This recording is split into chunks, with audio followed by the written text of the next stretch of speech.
Hello friends, Shri Swami Samarth. आजचा तुमचा दिवस अगदी आनंदाचा जावो ही स्वामींच्या चरणी प्रार्थना करते आणि व्हिडिओला सुरुवात करते।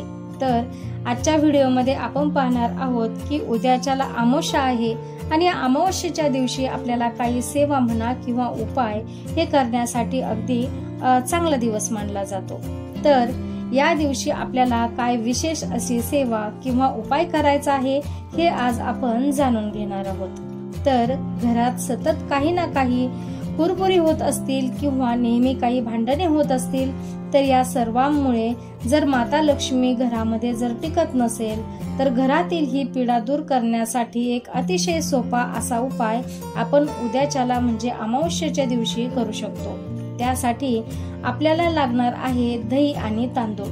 तर आपल्या घराच्या आसपास वाईट अशा शक्ती असतात, त्या अदृश्य असतात। ह्या शक्तींचा प्रभाव आपल्या कुटुंबातील व्यक्तींवर कळत नकळत होत असतो। काही जणांना हा प्रभाव जाणवतो तरी काहींना नाही। काही वेळा असे होते की हातात आलेला पैसा हिरावून जातो। तर अशा दृश्य अदृश्य शक्तींना आपल्याला खुश ठेवावे लागते। यासाठी वास्तुशास्त्रात यामध्ये अनेक मार्ग आपल्याला सांगितले गेलेले आहेत। त्यापैकीच एक मार्ग आपण आपल्या आजच्या व्हिडिओमध्ये पाहणार आहोत। तर दृश्य अदृश्य शक्ती तुम्हाला नुकसान पोहोचवतात तशा त्या शक्ती आपल्याला खुश देखील ठेवू शकतात। तर ह्या शक्तींना प्रसन्न करण्यासाठी आपण दही भाताचा उपाय आपण कसा करायचा ते आज आपण पाहणार आहोत। दही आणि भात आपण ताजाच घ्यायचा आहे, म्हणजे बिना नमकचा भात आपल्याला या ठिकाणी एक वाटीभर शिजायचा आहे आणि हे दही भात आपण घराबाहेर ठेवायचा आहे।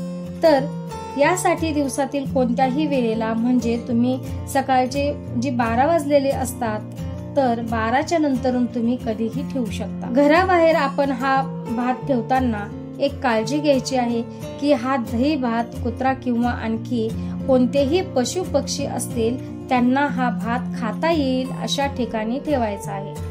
तर तो ठेवल्यानंतर काही वेळ निरीक्षण करा की हा जर दही भात प्राण्यांनी जर खाल्ला, कोणत्याही प्राण्यांनी जर खाल्ला तर समजून घ्या की आपल्यावरती कोणतेही संकट येणार नाहीत। या पाठीमागचे शास्त्र असे आहे की हे जे दही आपण पाहतोय हे दही गाईच्या दुधापासून बनवलेलं असावं, कारण त्याचे परिणाम आपल्याला तात्काळ मिळतात। यांचे कारण असे आहे की गाईच्या दुधात रक्तपेशी देखील असतात आणि या दुधापासून बनवलेले दही जेव्हा आपण घराबाहेर प्राण्यांना खाण्यासाठी ठेवतो तेव्हा यांचा स्पर्श अदृश्य शक्तींना आपोआप होत असतो।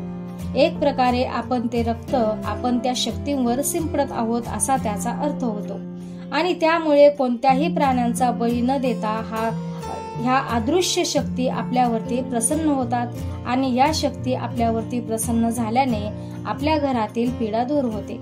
हा उपाय जेवढे जास्त दिवस करता येईल तेवढे तुम्ही करू शकता। हे करत असताना आपण एक काळजी घ्यायची आहे, ती म्हणजे ह्या वेळी आपण घरात मांसाहार करू नये आणि जर आपण असे केले तर आपल्याला लक्षात येईल की आपल्या घरातील सर्व संकटे, पैशाचे जे काही प्रॉब्लेम्स असतील ते सारे दूर होत आहेत। ज्यांना नोकरी नाही त्यांना नोकरीच्या संधी उपलब्ध होतील आणि ज्या काही अडीअडचणी येत होत्या त्या दूर झालेल्या आहेत असे दिसून येईल। तर असे काही जे छोटे छोटे उपाय आहेत हे आपण अमावस्येच्या दिवशी करू शकतो। अशा काही छोट्या उपाय म्हणा किंवा सेवा म्हणा काही ठराविक असतात जेणेकरून आपल्या जीवनात आलेल्या अडीअडचणींना दूर करतात। तर आजच्या व्हिडिओमध्ये एवढेच। आजचा व्हिडिओ जर तुम्हाला आवडला असेल तर व्हिडिओला लाईक करा, शेअर करा, चॅनलला सबस्क्राईब करा। भेटूया अशाच नवीन एका माहिती सोबत पुढच्या व्हिडिओमध्ये। तोपर्यंत श्री स्वामी समर्थ।